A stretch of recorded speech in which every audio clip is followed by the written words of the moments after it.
I discovered my daughter-in-law didn't just steal a necklace. She stole the key to my husband's decades-long criminal enterprise. I thought I was setting a trap to get revenge, but I was actually walking right into my own murder plot. The $500,000 piece of jewelry was a fake, the house deed was worthless, and the biggest secret of all wasn't who the mistress was. It was who was driving the getaway car when the final, fatal exchange went down. The raw, primal sound of Vanessa's absolute, mind-shattering defeat.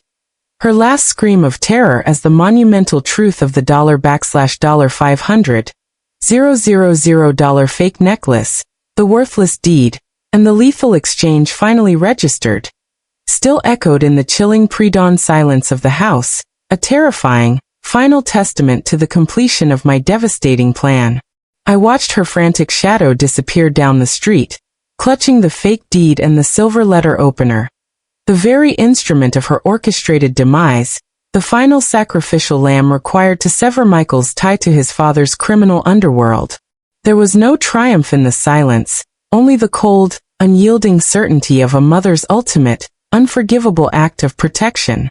My own hands, which had just delivered the fatal instructions, trembled not from fear, but from the realization that I had knowingly sent a human being, a person chosen by my son, to face a criminal enterprise, a final, necessary payment for a debt I could never have paid myself, an act of sheer, terrifying maternal necessity that left a deep, psychological wound that would never heal, a choice I would forever justify as the only means to ensure my son's long-term safety and freedom from a catastrophic, criminal legacy. I knew that at this moment, Vanessa was racing towards the meeting with the fence, carrying the absolutely worthless house deed and the disguised weapon, convinced that she was merely carrying out a risky financial transaction to secure Michael's future, a terrifying delusion that ensured she would act as the perfect, unquestioning patsy, taking the full, violent force of the criminal organization's retribution when the fake collateral was revealed, thus guaranteeing that the blame for the final collapse of Arthur's entire fraudulent structure would fall squarely and permanently on her shoulders, ensuring Michael's name remained untouched by the criminal investigation. My eyes were fixed on the front door, the silence of the house thick with anticipation and dread, punctuated only by the faint, muffled sound of the city awakening, a sound that underscored the rapidly approaching deadline, the imminent arrival of the garbage truck and the fatal exchange, a silent, absolute promise that the time for reflection was over, and the time for final, devastating action was now, a terrifying finality that cemented the cold, dark truth. I had successfully traded my daughter-in-law's life for my son's freedom, a transaction so morally crushing, so psychologically damaging, that it irrevocably transformed me from a grieving widow into a cold, ruthless architect of necessary tragedy, a silent warrior in the ultimate, devastating family war. The only lingering question was whether this immense, personal price would truly be enough to satisfy the criminal enterprise's bloodlust and permanently erase all traces of Arthur's criminal ghost from our lives, or if this single act of desperate protection was merely the prelude to a far greater, more terrifying danger that was already closing in on the house, a danger I had not foreseen and was ill-prepared to face, a final, silent, chilling unknown that still lurked in the shadows. Was Michael's freedom worth the price of Vanessa's absolute sacrifice? And was this necessary, dark covenant truly the final word on Arthur's horrifying, criminal legacy?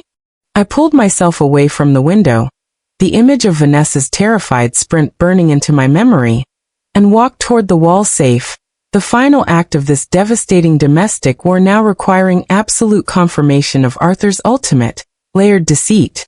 I held the gold ring, the one he had worn, the one I had taken from his finger, the true key to the Geneva safe deposit box. In my hand, the cold metal a small, yet profound reminder of the decades of lies that had been built upon our foundation of love, a foundation that had proven to be nothing more than a shallow, brittle facade.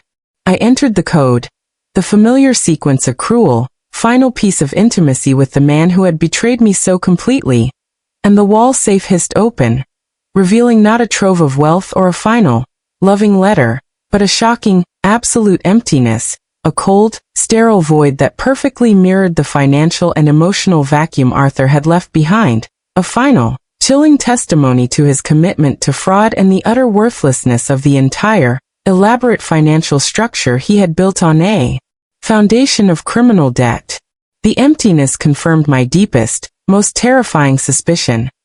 The Geneva safe deposit box would also be empty, a final, audacious double-cross played not only on us, but on the criminal organization itself, a pure, unadulterated act of financial suicide designed to create the perfect smokescreen for a staged disappearance or a final, devastating act of revenge.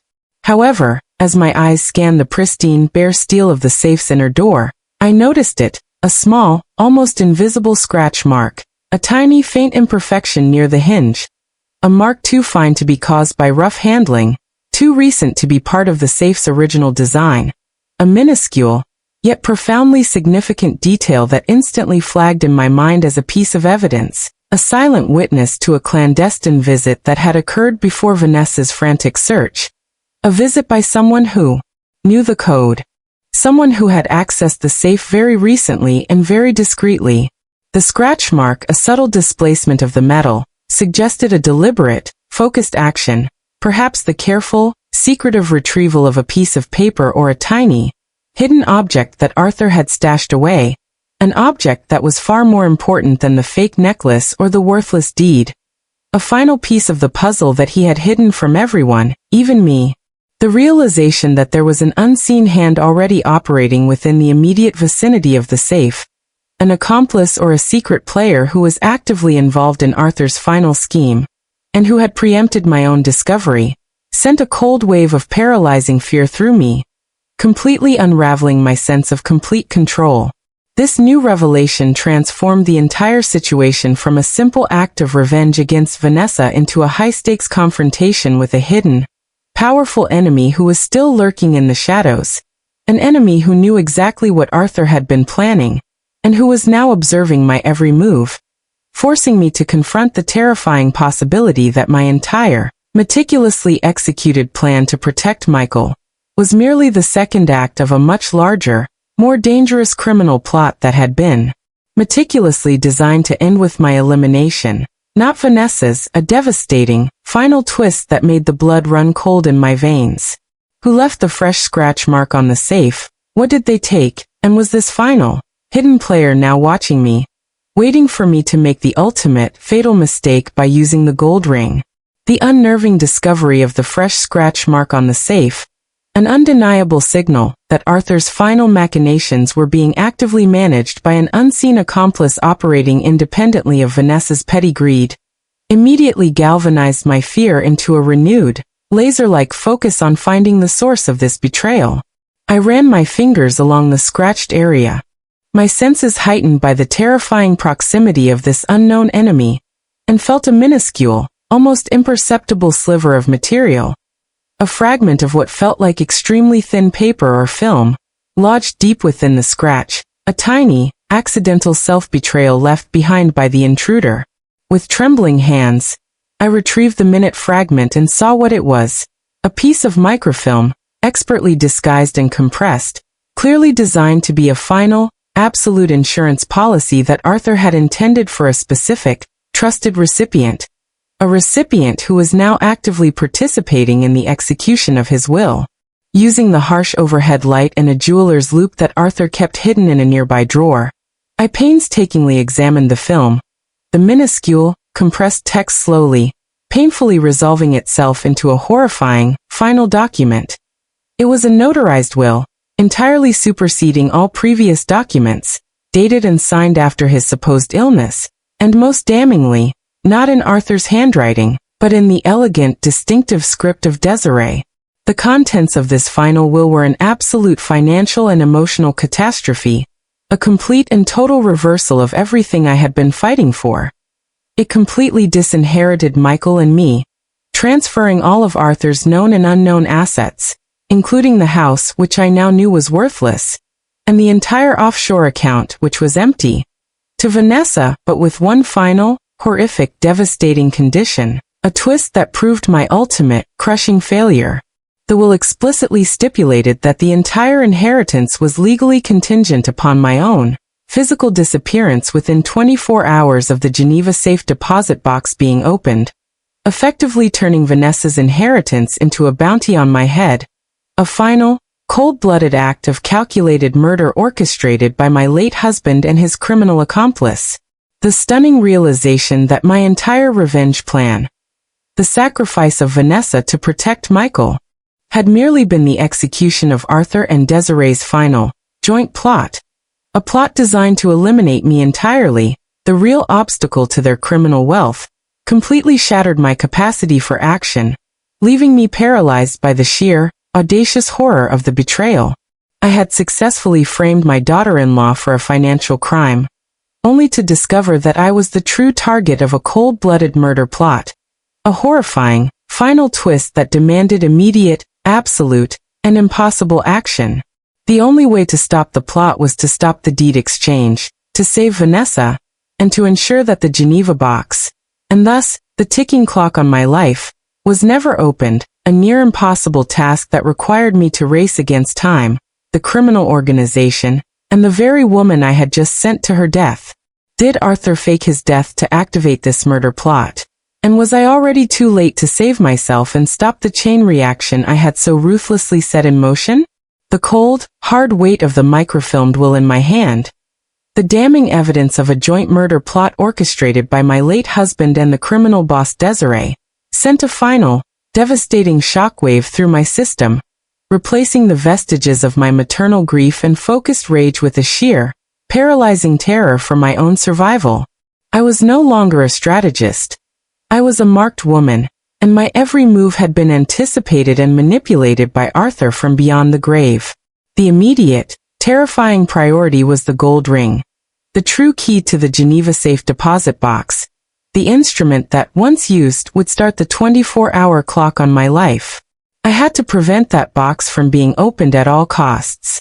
I snatched the ring from the floor where it had fallen, clutching it tightly, the gold suddenly feeling scorching hot in my palm, a dangerous relic of a murderous conspiracy. My eyes darted around the room, frantically searching for a final, hidden escape route, a piece of information that Arthur might have left for me alone. A last flicker of his conscience, but the room offered only silent, damning confirmation of my peril. I realized, with a sickening clarity, that the necklace exchange, the worthless deed, and Vanessa's elimination were merely brilliantly executed distractions designed to keep the police and my own attention away from the single, most crucial event, the opening of the Geneva box and the activation of the final will. It was at that moment, as my mind raced through the layers of deceit, that I noticed a tiny, almost imperceptible glint reflecting from the corner of the room, a light source I hadn't registered before. I crept slowly towards the window, keeping low to avoid being seen, and peered out into the street. The first faint fingers of pre-dawn light were just beginning to stain the eastern sky, but parked conspicuously across the street, in the shadow of the neighbor's dense oak tree, was a sleek black sedan, a car that had not been there moments ago, its tinted windows completely opaque and unnervingly silent, a silent, predatory sentinel. My blood ran cold, the realization slamming into me with the force of a physical blow. The scratch on the safe, the microfilmed will, the accelerated timeline. It all pointed to the presence of the unseen accomplice right outside my home, waiting for the final act to conclude.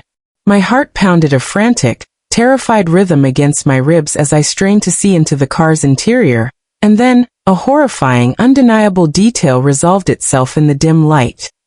Dangling from the sedan's rearview mirror, catching the faintest of the new light, was the real sapphire and diamond necklace. Not the fake glass piece, but the actual, $500,000 collateral that Arthur had supposedly secured. A piece of jewelry that should have been in the custody of the criminal fence.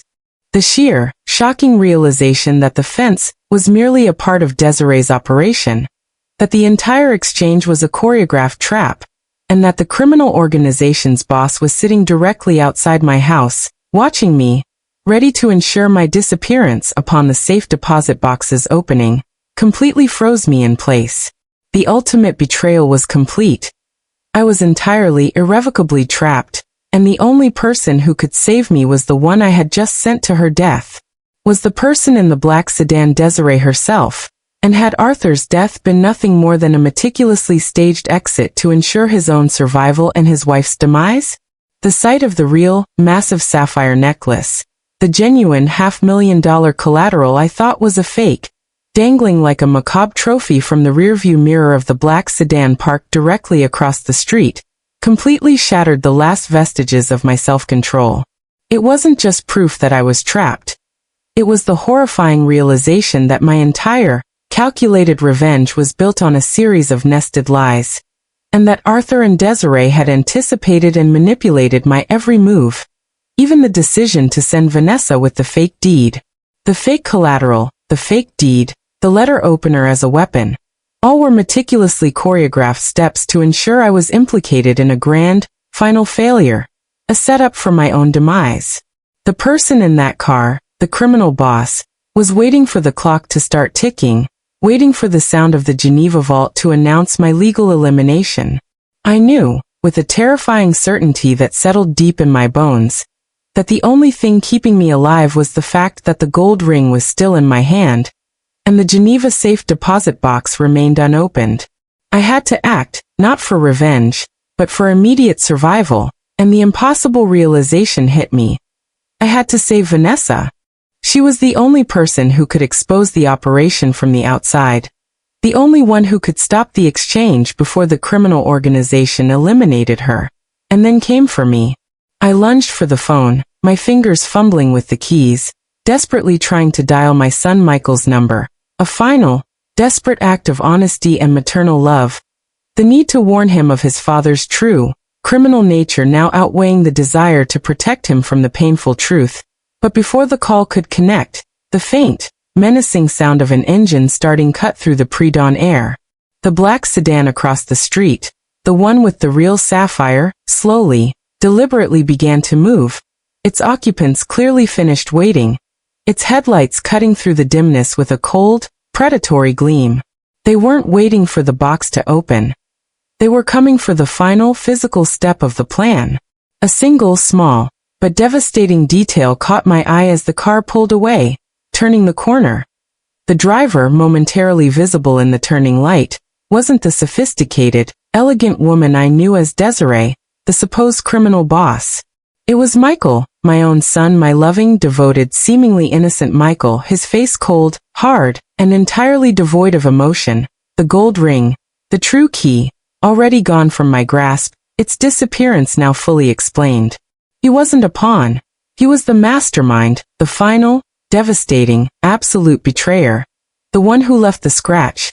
The one who took the microfilm. The one who was now actively eliminating his own mother to secure the inheritance with his criminal accomplice. The ultimate, final, soul-crushing twist that obliterated every possibility of hope. Had my son Michael been working with Desiree all along? And was he now racing to the exchange to personally ensure his mother's final, violent disappearance, and his own absolute criminal ascension? The horrifying, mind-numbing image of my own son, Michael, behind the wheel of the criminal organization's getaway car, the genuine $500,000 sapphire necklace, the true collateral, dangling from his rearview mirror like a hunting trophy, completely and utterly shattered my reality into a million irreparable pieces. The realization that Michael was not the innocent pawn I had sacrificed everything to protect, but the cold, calculating mastermind who had orchestrated his father's fake death, eliminated his mother, and manipulated his wife's greed, was a level of betrayal so profound, so devastating, that it physically stole the air from my lungs. My entire life, my grief, my revenge, my final act of maternal sacrifice, all of it had been a meticulously crafted stage play for his ultimate, criminal gain. I finally understood the final unspeakable truth. The gold ring was gone, the microfilm was his, and my death was not merely a condition but the catalyst for the ultimate criminal payout. I looked down at the silver letter opener in my hand, the final, useless key, and realized the full, unspeakable horror. The letter opener wasn't the weapon for Vanessa. It was the final tragic piece of evidence that Arthur had left for me, His last confession, hidden in a place only I would look. I frantically examined the letter opener, twisting the handle, and a tiny, almost invisible scroll of paper popped out. It wasn't a confession, it was a single devastating name, a final, chilling revelation that answered the only remaining question. The name on the paper was Desiree's son, a son Arthur had raised in secret, a son who was actually named Michael. My Michael, my loving, innocent son, was the illegitimate son of Desiree, the criminal boss, and Arthur was his protector, a protector he had now surpassed and replaced. The final shocking truth, that the man I had called my son was the ultimate enemy, the one who had successfully played the role of the devoted child while ruthlessly orchestrating my downfall, hit me with a final, crushing wave of despair. The house was worthless, my life was forfeit, and my entire existence was built on a criminal lie, a lie that was now racing down the street towards its final, bloody conclusion. I stood alone in the silent house, the truth a raw, agonizing wound, the sound of the approaching garbage truck, ready to haul away the last remnants of my old life, now drowning out the fading sound of my treacherous son's car. I was truly alone, facing an absolute, total elimination, with no one left to save me, not even the man I had sacrificed everything for.